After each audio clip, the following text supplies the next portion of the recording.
On the news, Nigeria records highest single-day recovery as COVID-19 toll exceeds 27,000. Federal government issues new guidelines for air travelers ahead of flight resumptions. And many missing as gunmen kill 30 in fresh attack on Mali village.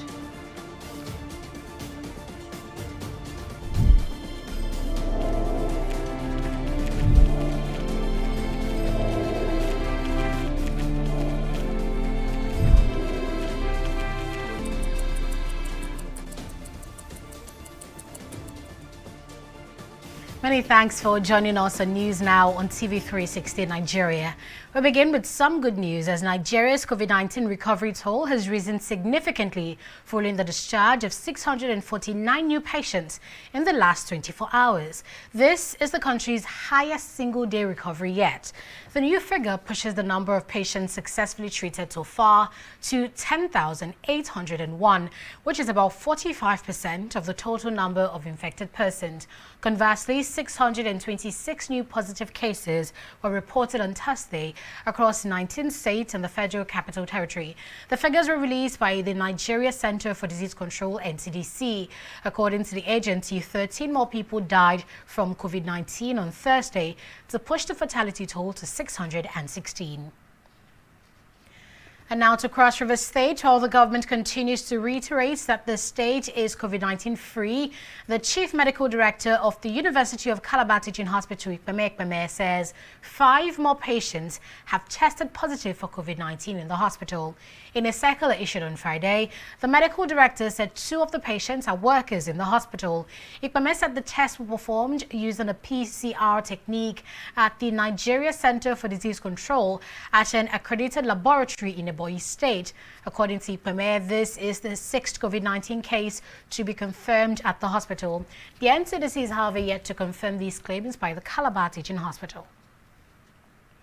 And away to Plateau State, the Chief of Staff to Governor Simon Lalong, Noel Donjo, has tested positive for COVID-19. Donjo's status was confirmed by the State Commissioner for Information, Dan Manjang, in a statement on Friday. Manjang said the Chief of Staff was confirmed positive after every member of the State Exco was tested on the 1st of July 2020. 2 days after, Plateau State Commissioner for Commerce and Industry, Abiaku, tested positive for COVID-19.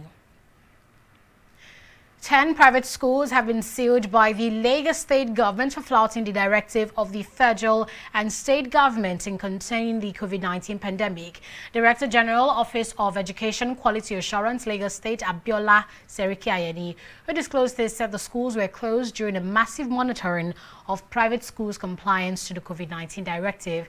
Seriki-Ayeni, however, added that a large number of private schools visited across the state were found to have complied with the directive, adding that the exercise would be continuous and encompassing, cutting across all the education districts in the state.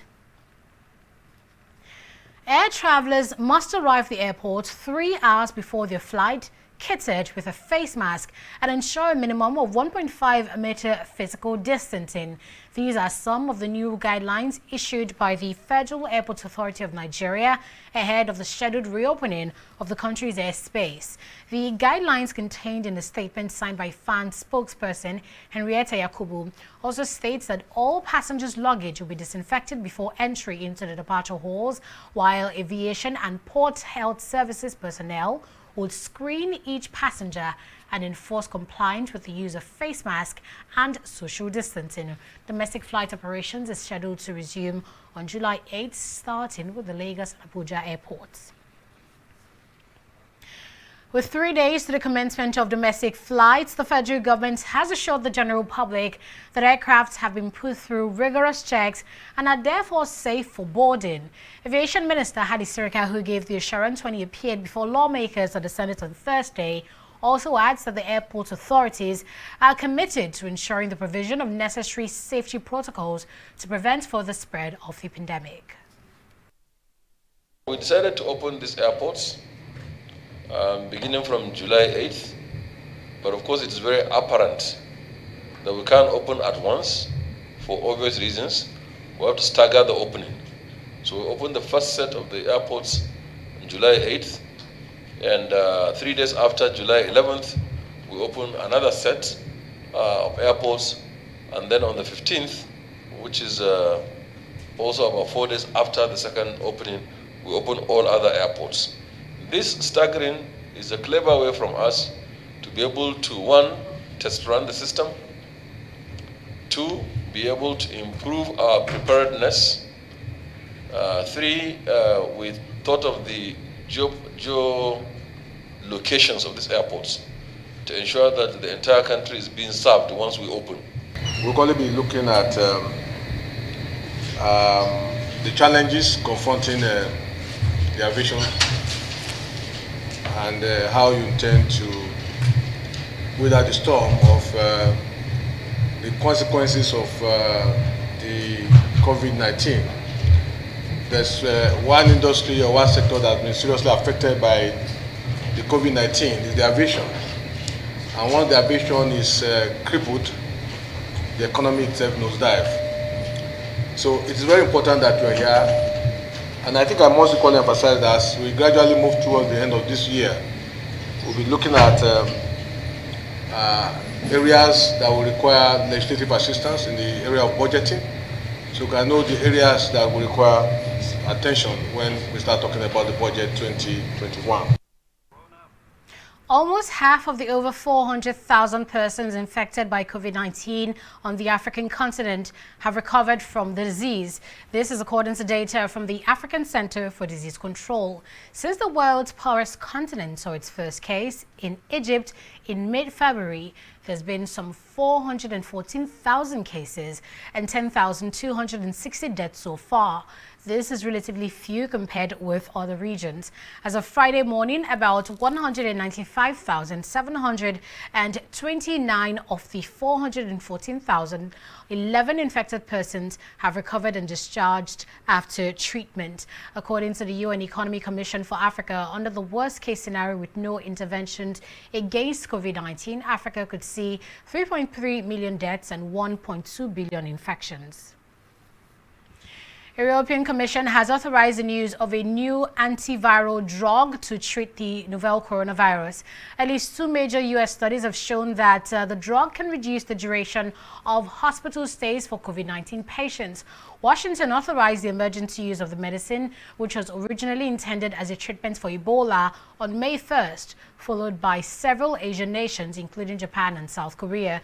The green light comes on the recommendation of the European Medicines Agency, which gave its conditional authorization last week for the treatment of patients above the age of 12 who are suffering pneumonia and require extra oxygen. Let's take a break here, but still to come. Pirates attack Norwegian vessel off the coast of Nigeria, kidnapping 9 Nigerians on board.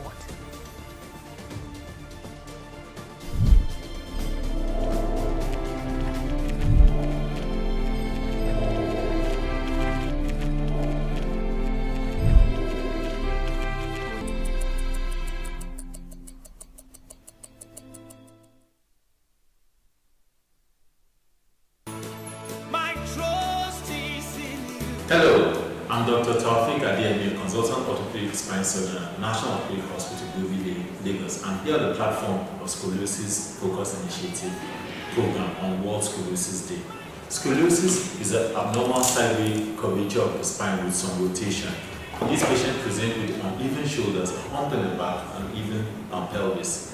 Majority of these cases are painless. Up to 5% of our population have scoliosis, and majority of them are idiopathic, meaning that the cause is unknown. You need a thorough history examination with quality x-ray to make an assessment. Your doctor will advise you on the best treatment modality for your child. Scoliosis Focus Initiative is organizing a 2-week free online consultation to help you during this COVID-19 pandemic.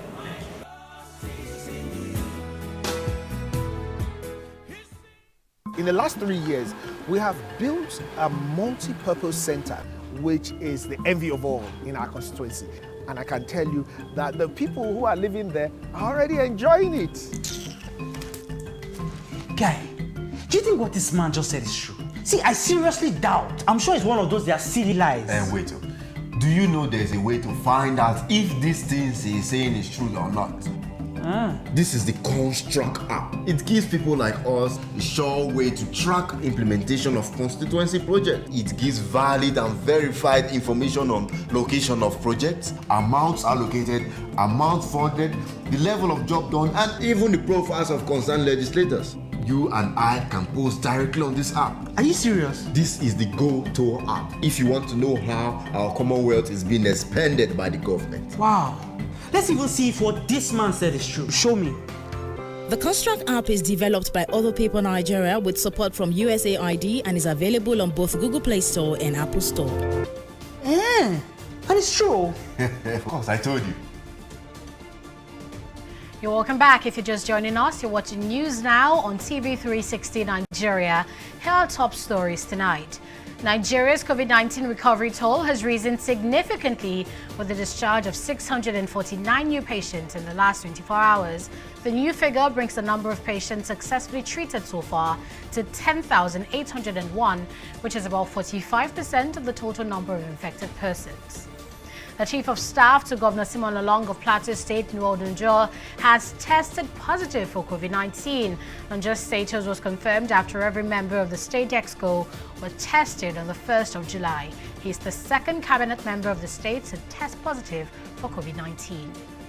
The Federal Airports Authority of Nigeria has issued new guidelines for air travelers ahead of the reopening of the nation's airspace.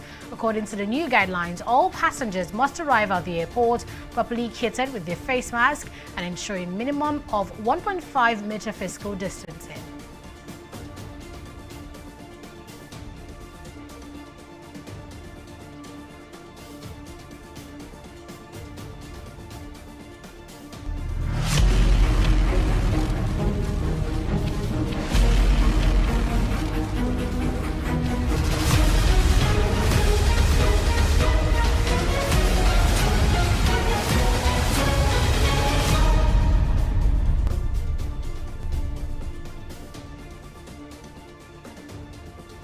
President Muhammadu Buhari has indefinitely suspended Adebayo Shomefu, Managing Director and Chief Executive Officer of the Nigeria Social Insurance Trust Fund, NSITF.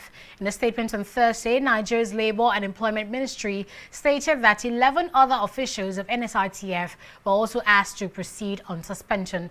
The ministry said their suspension was due to violation of the Financial Regulations and Procurement Act and other acts of gross misconduct. The suspended officers will face a joint board and audit investigative panel that has been set up to look into the financial and procurement breaches as well as gross misconduct in the NSITF, some of which date back to 2016. National leader of the All Progressives Congress, Bola Tinubu, says there's no crisis in the ruling party. He made the declaration on Thursday night after a closed-door meeting with Governor Malabuni, chairman of the APC Caretaker Committee, and other members in Ikoyi, Lagos. Addressing journalists after the meeting, Tinubu said, quote, "There is no crisis in the party, hence no fight to reconcile." He further stressed that the committee is a consultation and not a reconciliation committee, since nobody is fighting anybody. End of quote. Last month, the APC National Executive Council dissolved its National Working Committee following a leadership crisis triggered by the suspension of its national chairman, Adams Oshomole. It thereafter set up a caretaker committee to oversee the affairs of the party for the next 6 months. The Bulgarian captain of a Portuguese-flagged cargo ship who was kidnapped by pirates off the coast of Benin last month has regained his freedom. The captain of the container ship was abducted along with 7 other sailors at the port of Cotonou in the Gulf of Guinea on April 19. Bulgaria's foreign ministry said in a statement that the ship was already in a European country and will soon return to Bulgaria, adding that it has been in close coordination with the ship owners. It's however unclear what and whether all the 7 sailors have been released. At its 8th plenary meeting, which ended on Wednesday, the Police Service Commission approved the promotion of 6,618 senior police officers. An Assistant Inspector General of Police, Olushola Oyebade, currently at the National Institute of Policy and Strategic Studies, Jos in Plateau State, was promoted to the next rank of Deputy Inspector General of Police to represent a Southwest geopolitical zone in the police management team. In a statement on Friday, PSC spokesman Ike Chukwani said 4 commissioners of police, including 1 specialist, were promoted to the rank of AIG. The commission also approved the promotion of 3 deputy commissioners of police to the next rank of commissioners of police. The Air Task Force of Operation Lafiya-Jole says they've destroyed a Boko Haram meeting venue and neutralized several fighters at Minyakare in Borno State. Coordinator, Defense Media Operations, Major General John Enenche, said this in a press statement on Friday, saying the interdiction mission was executed on Thursday, July 2nd, 2020, to mark the launch of subsidiary Operation Long Reach 2. Chief of Air Staff Marshal Sadiq Abubakar visited Maiduguri to oversee the conduct of the operation and commended the Air Task Force for their dedication, dexterity, and professionalism. Hardware failure has been identified as the #1 cause of data loss across the globe. In Nigeria, most damaged hard drives are usually shipped abroad for repair or condemned due to a gap in data recovery services. But one man in Abuja has found a way to meet this need. Fidelia Aguncha has more in this report. If you believe the popular adage that what's lost cannot be recovered, you will have a rethink when you meet Bankole Oladoja. This IT expert has revived thousands of damaged storage devices, recovering data that would have otherwise been lost using these tools. A graduate of computer science, Oladoja initially had no interest in data recovery. He soon delved into the field after he was unable to get professional help to retrieve files from his damaged hard drive. I've had challenges personally with my own personal hard drive before now, and it's so unfortunate, and I took it around everywhere in Nigeria. No one could solve this problem for me. So since then I started reading, I started doing research on how could it be that when a data is lost or when a drive mistakenly dropped or fall, no one could recover data from it. With knowledge from his research, several training in Russia, and huge investment in data recovery tools, Oladoja established Elder Lab in 2012. He has since combined these resources to deliver quality and speedy services, which sets him apart from his counterparts. What makes us special again are the machines we have and the tools we have. We diagnose first. We know exactly what is wrong with the hard drive. And once we know exactly what is wrong with the hard drive, the case is solved. It's going to take us like 5 minutes max to know exactly what is wrong with the hard drive. We give our client 24 hours on any cases that get to us. 24 hours is the maximum time. Popular Abuja photographer Sami is a regular face at Elder Lab. This is because data management is key in his line of profession, and with each visit, he is confident of leaving with every lost file recovered. I mistakenly delete a file that I've not even worked on, and the only place for me to know, I have to go back to where I knew him from. And I got it fixed and I got my files back. Elder is, like I said, is #1 in Abuja. I've never seen any data recovery here in Abuja. All of them are just, they do try and error. But when I know when I get my, you immediately just get crashed, just bring it down here and to get fixed. To ensure more customers keep coming back like Sami, Oladoja has adopted a unique business model. Mostly when individuals come to us with challenges, problems, I try, for the first time you meeting me, I try not to let you go because of the price. And sometimes I go so far to the extent of doing it at a very ridiculously cheap amount. So, and that has been working for me. And I get so much referrals based on this logic. In the last decade, Nigeria's IT sector has improved significantly, but growth in the data recovery field remains low. Oladeja says with adequate financial support, he is willing to share his knowledge to bridge this gap. My prediction has always been support, investment. If I can get support, of course, I'll be able to train, and people will be able to set up. Because what's actually required mostly is the knowledge. So everybody cannot travel out to go and get this knowledge. And if we can train people with the assurance of this training, being able to have this fund required for setup, then it saves me the stress and people get employed. Research has shown that 93% of companies without data recovery who suffer a major data disaster are out of business within 1 year. But Oladeja is hoping to change this narrative one hard drive at a time. Fidelia Aguncha, TV360, Abuja. News Now will be right back after this break. Do stay with us.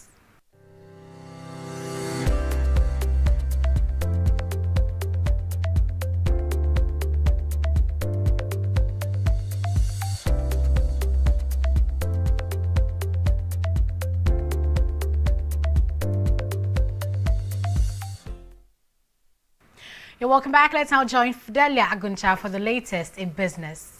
Thank you very much, Anetta. The Federal Inland Revenue Service, FAAN, has announced that stamp duty will now be paid on house rent and certificate of occupancy, CFO. Spokesperson for the service, Abdullahi Ahmed, who announced this, said all residents should ensure that all rent or lease document and CFO are subject to authentication with the new FAAN adhesive stamp duty.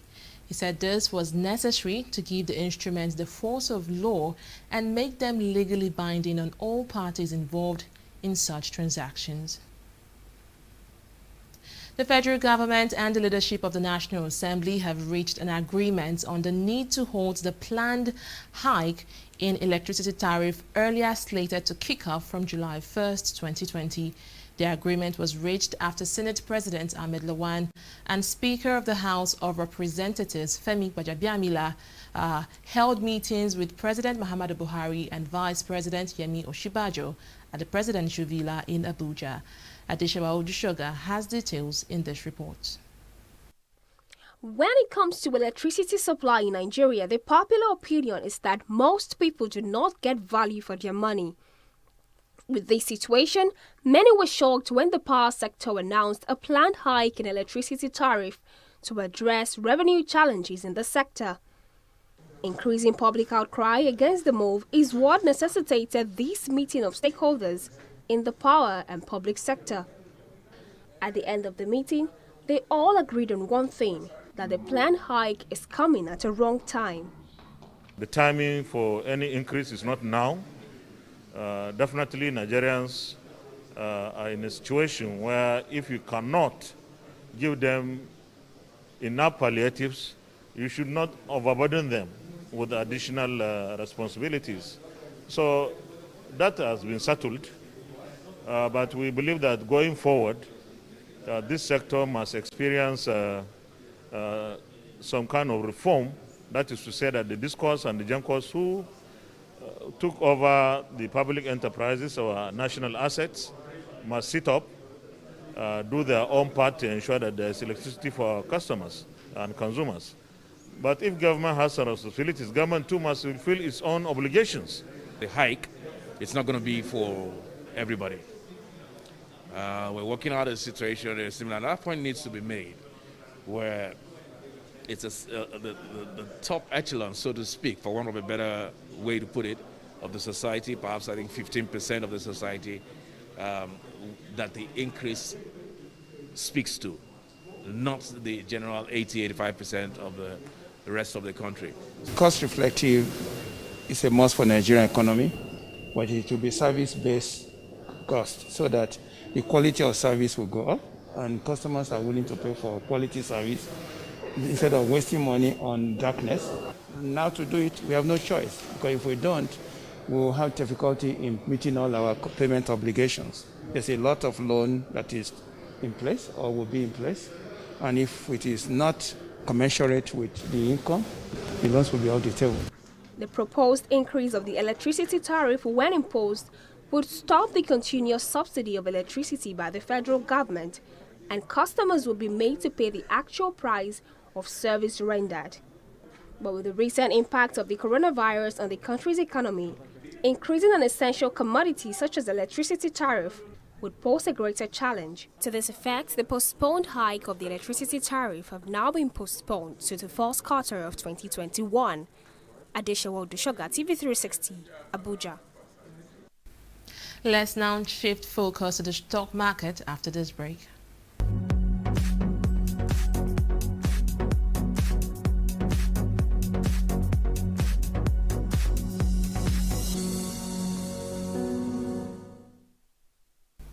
It's the close of trading for the week, and the bears remain in control at the NSE, while some investors managed to chalk up gains. In the 2 days that the market closed positive, the majority have been recording losses.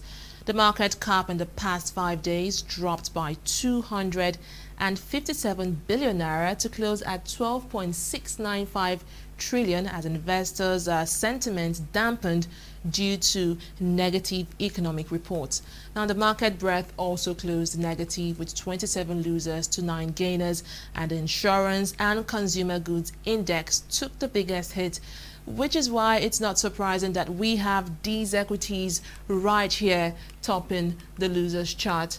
But on the flip side, banking stocks were the toast of investors today, and it's evident on the gainers chart as Zenith, Guarantee Trust Bank, and FCMB leads the pack of gainers. Market summary: over 144.3 million equities were transacted today in 3,993 deals. Well, let's now move to the global scene and see how the markets over there fared. FTSE is dropping, but the Dow and Nikkei are posting gains to the tune of 0.36% and 0.72% respectively. That is from the world of business. It's back to Annette Felix. Thanks for the business update, Fidelia. Armed men have killed at least 30 villagers in Mali since simultaneous attacks on several villages in the conflict-riven center of the country. The attacks took place on Wednesday in the Bankas region, but were not immediately confirmed because of the difficulty in accessing information from the area. Officials did not immediately blame any group, but central Mali has become one of the flashpoints of the country's conflict, with regular jihadist assaults and intercommunal fighting between ethnic groups. The attack left at least 30 dead, including women, children, and the elderly, while an unconfirmed number of people are missing. Odanigalo's strike against Norwich City has been nominated for Manchester United Goal of the Month award for June. The 31-year-old forward has been doing well since he joined the Red Devils in January on loan from Chinese Super League side Shanghai Shenhua against Norwich. The former Nigeria international was handed his 12th appearance and scored a sublime goal to help Ole Gunnar Solskjaer's men secure a place in the semi-finals of the FA Cup.